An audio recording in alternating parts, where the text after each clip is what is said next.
다가오는 크리스탈 팰리스전을 앞두고 영국 현지 매체들은 지난 울버햄튼전에 결장했던 우도기와 포로의 복귀에 집중했습니다.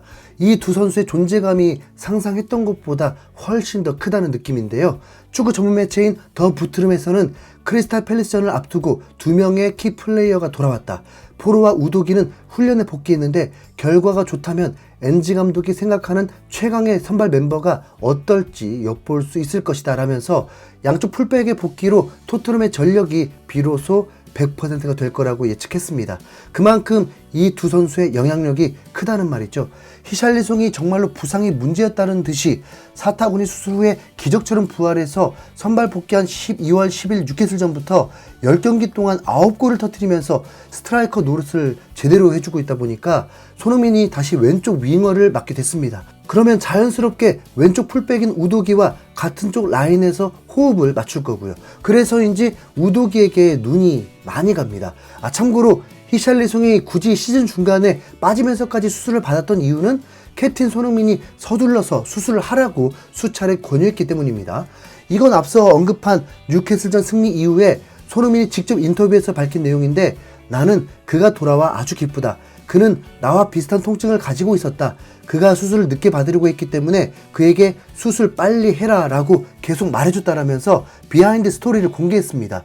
지난 시즌 스포츠 탈장 증세를 참으면서 시즌이 끝난 이후에야 수술을 받았던 손흥민이 자기가 직접 몸으로 체험해본 결과 빨리 수술을 받는 편이 나을 거라고 판단을 해서 히샬리송에게 조언을 해줬던 거죠. 결과적으로 캡틴 손흥민의 매직이 히샬리송 부활의 신호탄이 된 셈입니다. 다시 우도기 얘기로 돌아와서 토트넘이 엔지볼 전술을 계속 사용하는 이상 손흥민과 우도기는 서로 뗄래야 뗄 수가 없고 진하게 호흡을 맞춰야 하는 사이입니다. 손흥민과 우도기의 나이 차이는 딱 10살이고 또 손흥민은 팀의 주장인데 우도기는 신입생으로 어쩌면 다른 점이 더 많습니다. 그러나 손흥민 특유의 친근한 리더십으로 이미 사르를 비롯한 어린 선수들과의 소통 문제는 하나도 문제가 되지 않는 상황이죠. 사실 손흥민은 벌써 몇 시즌째 프리미어리그에서 최정상급 활약을 꾸준히 하고 있으니까 굳이 검증이랄 게 필요 없습니다. 우도기만 손흥민에게 뒤처지지 않고 잘 따라오면서 더 발전할 수만 있다면 앞으로 이 두 명의 호흡이 매우 기대되는데요. 적어도 우도기는 첫 시즌 성적표에서 최소 A 학점은 받을 수 있을 것으로 보입니다. 93년생으로 올해 30살이 된 베테랑이자 토트넘 생활 10년차로 최고참인 벤 데이비스보다 올해 21살로 토트넘 데뷔 시즌인 우도기가 수비에서나 공격에서 훨씬 더 안정적이잖아요. 이 어린 선수가 어떻게 그럴 수 있는지 완벽하게 그 의문을 해소할 수 있을지 모르지만 일단 우도기의 어린 시절부터 살펴보면서 천천히 한번 생각해 보시죠. 우도기는 이탈리아 베로나에서 태어난 완전 이탈리아 사람이지만 부모님이 모두 나이지리아 출신이 덕분에 이중 국적을 보유하고 있다고 하는데요. 아버지 프랭클린과 어머니 케이트는 우도기가 프로축구 선수로서의 꿈을 키우는데 매우 헌신적인 희생을 했다고 합니다. 3남매 중에 둘째로 태어난 우도기는 남매 간의 우애가 아주 돈독해서 서로 동기부여를 해주는 사이였다고 하고요. 그러면서 우도기는 어린 나이 때부터 또래 아이들과는 살짝 다른 면모를 보였습니다. 친구들이 공원에서 놀고 자연을 탐험하는 동안 우도기는 엄격한 훈련과 연습을 했던 겁니다. 이렇게 일찍부터 시작된 우도기의 연습은 이 선수가 얼마나 축구에 대한 열정이 깊은지를 단적으로 드러내는 예시입니다. 될성 부른 나무는 떡잎부터 알아본다라는 한국의 대표적인 속담처럼 우도기가 어린 시절 보여준 이런 모습은 축구 선수로서 성공할 거라는 힌트였던 거죠. 앞서 말했듯이 우도기는 이탈리아 토박이인데 나이지리아 출신인 부모님의 영향으로 영어도 능숙하게 쓸 수 있었는데요.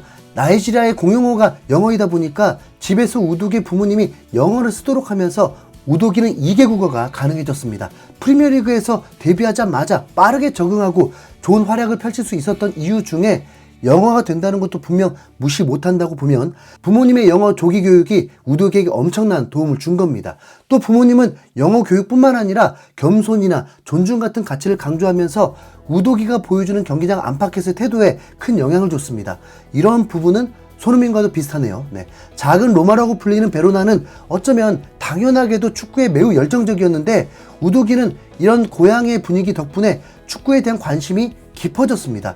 그래서인지 어렸을 때부터 동네를 질주하고 또 자신의 형과 축구하는 걸 즐겼죠. 또래 친구들과도 축구를 통해 함께 어울리면서 단체 경기 경험도 쌓았습니다. 우도기의 재능을 가장 먼저 알아챈 건 다름 아닌 그의 어머니 케이트였는데요. 아들이 집안에서 끊임없이 물건을 찾는 걸 보고 그게 마구잡이로 나오는 행동이 아니라 의도가 담긴 움직임이라는 걸 포착한 겁니다. 그러면서 이게 단순한 장난이 아니라 축구에 대한 재능이 아닌가 생각하기 시작했고, 너무 어려서 자신의 형이 있는 축구팀에 들어갈 수 없다는 말을 듣고 우는 모습을 보고 우도기가 정말 축구에 흥미가 있다는 걸 확실히 알아챘다고 합니다. 그래서 자신의 아들은 지역 축구 클럽에 기꺼이 등록해줬고요. 하지만 영어 교육을 강조했던 것처럼 축구를 하면서도 정규 교육에도 소홀하지 않도록 계속 신경을 써줬습니다. 그렇게 동네 축구팀에 입단한 우도기는 불과 6살의 나이에도 불구하고 레프트백으로서 엄청난 재능을 뽐냈습니다. 이탈리아 세리에 팀인 아틀란타의 스카우터가 우도기의 실력을 보고 너무 놀란 나머지 그의 나이를 의심할 정도였거든요. 이 스카우터의 의심을 풀어주기 위해서 아버지 프랭클린은 출생 증명서까지 가져왔다는 전설 같은 일화가 있었습니다. 그러나 참 신기하게도 지역의 프로구단인 헬라스 베로나는 어린 우도기의 입단을 2차례나 거절했습니다. 이유는 모르지만 어쨌든 입단 실패로 자칫 좌절할 수도 있는 상황이었지만 우도기는 실망해서 포기하기보다는 오히려 더 큰 열정과 의지를 키웠는데요. 결국 3번째 오디션에서 합격한 우도기는 10살의 나이로 구단에 입단했습니다. 그렇게 헬라스 베로나의 유소년팀에 들어가서 우도기는 처음부터 득점에 대한 능력을 분명히 발휘했습니다. U17 경기 출전하면서 꾸준한 득점으로 2018-2019 시즌에 6골을 넣었고 무려 22경기에서 어시스트를 기록했죠. 그렇게 U19 팀으로 월반한 우도기는 2020년 11월에 만 18살의 나이로 AC밀란과의 세리에 A 경기에 데뷔했습니다. 그리고 그 다음 시즌에는 레프트백이 아닌 중앙 미드필더 역할까지 소화했는데 올 시즌 토트넘에서 보여주는 과감한 전진이 이때 경험에서 나온 것 같네요. 그러면서 우디네스로 임대를 가게 되고 이후 400만 유로에 완전 이적을 했는데 정식 데뷔 시즌에 5득점, 3도움을 기록하면서 B클럽들의 레이더에 포착됐습니다. 이탈리아 명문인 유벤투스와 인터밀란도 우도기 영입에 관심이 있었다고 하는데 최종 행선지는 토트넘이 된 거죠. 토트넘으로 이적한 이후에 우도기의 사생활을 궁금해하는 사람도 많았는데 SNS에 전혀 연애를 한다는 흔적이 없고 완전 축구에만 매진하는 걸로 알려졌거든요. 시끄러운 파티보다는 조용한 곳을 선호하고 특히 바다를 좋아한다고 합니다. 최근 영국의 스카이 스포츠에서는 우도기 데뷔 시즌 활약을 집중 조명했는데 우도기는 토트넘에서 데뷔한 지 불과 5개월 만에 벌써 3년 연장 계약을 맺었다. 그만큼 데뷔 시즌의 활약이 강렬했기 때문이다라면서 인상적인 기록을 공개했습니다. 90분 평균 기록이었는데 상대방 진영에서 볼 탈취가 13회로 리그 3위, 상대 박스 안에서 볼 터치 51회로 리그 4위, 볼 리커버리 횟수 108회로 리그 8위 등 특히 공격적인 스탯이 리그 최상위 수준으로 기대 이상의 활약을 펼친 건데요. 고리가 왜 손흥민과 호흡이 기대된다고 했는지 이 정도면 충분히 증명된 것 같습니다.